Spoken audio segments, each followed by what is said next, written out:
तेलंगाना में जंगलों की कटाई को लेकर सियासी घमासान शुरू हो गया है। भारतीय जनता पार्टी के नेता तजिंदर बग्गा ने हैदराबाद यूनिवर्सिटी से सटे कांचा गाचीबोवली गांव में हरियाली को खत्म करने के मुद्दे पर राष्ट्रीय राजधानी दिल्ली में होर्डिंग्स लगाकर लोकसभा में विपक्ष के नेता राहुल गांधी पर हमला बोला।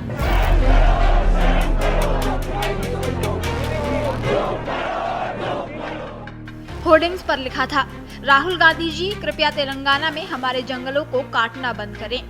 आपको बता दें, इससे पहले 3 अप्रैल को सुप्रीम कोर्ट ने तेलंगाना के कांचा गाचीबोवली में एक वन क्षेत्र में पेड़ों की कटाई का स्वतः संज्ञान लेते हुए साइट पर पेड़ों की कटाई पर रोक लगा दी थी और मुख्य सचिव को चेतावनी दी थी कि अगर उसके आदेश का पालन नहीं किया गया तो इसके परिणाम भुगतने होंगे। जस्टिस BR गवई और ऑगस्टीन जॉर्ज मसीह की पीठ ने कहा, ये बहुत गंभीर मामला है, कानून को अपने हाथ में नहीं लिया जा सकता। कोर्ट ने आदेश दिया कि अगले आदेश तक साइट पर पहले से मौजूद पेड़ों की सुरक्षा को छोड़कर किसी भी तरह की कोई गतिविधि नहीं होगी।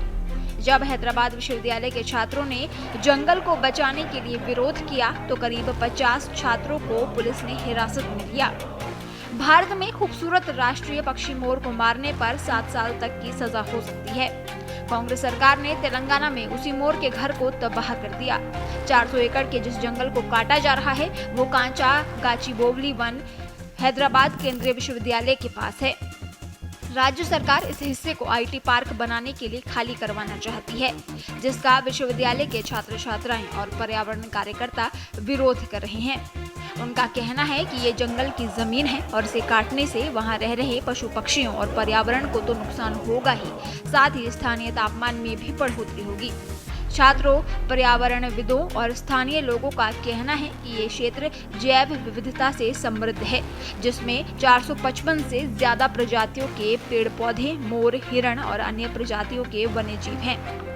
वहीं 3 अप्रैल को सुप्रीम कोर्ट ने तेलंगाना के कांचा गाचीबोवली में एक वन क्षेत्र में पेड़ों की कटाई का स्वतः संज्ञान लेते हुए साइट पर पेड़ों की कटाई पर रोक लगा दी और मुख्य सचिव को चेतावनी दी कि अगर उसके आदेश का पालन नहीं किया गया तो इसके परिणाम भुगतने होंगे। जस्टिस BR गवई और ऑगस्टीन जॉर्ज मसीह की पीठ ने कहा, ये बहुत गंभीर मामला है, कानून को अपने हाथ में नहीं लिया जा सकता। कोर्ट ने आदेश दिया कि अगले आदेश तक साइट पर पहले से मौजूद पेड़ों की सुरक्षा को छोड़कर किसी भी तरह की कोई गतिविधि नहीं होगी। पीठ ने आगे कहा कि तेलंगाना के मुख्य सचिव व्यक्तिगत रूप से जिम्मेदार होंगे और अगर न्यायालय के निर्देशों का सही भावना से पालन नहीं किया गया तो कार्रवाई की जाएगी। पीठ ने मुख्य सचिव से न्यायालय के प्रश्नों का उत्तर देने को कहा, जिसमें ये भी बताना शामिल था कि वन क्षेत्र से पेड़ों को हटाने सहित विकासात्मक गतिविधियों को शुरू करने की अनिवार्य आवश्यकता क्या थी।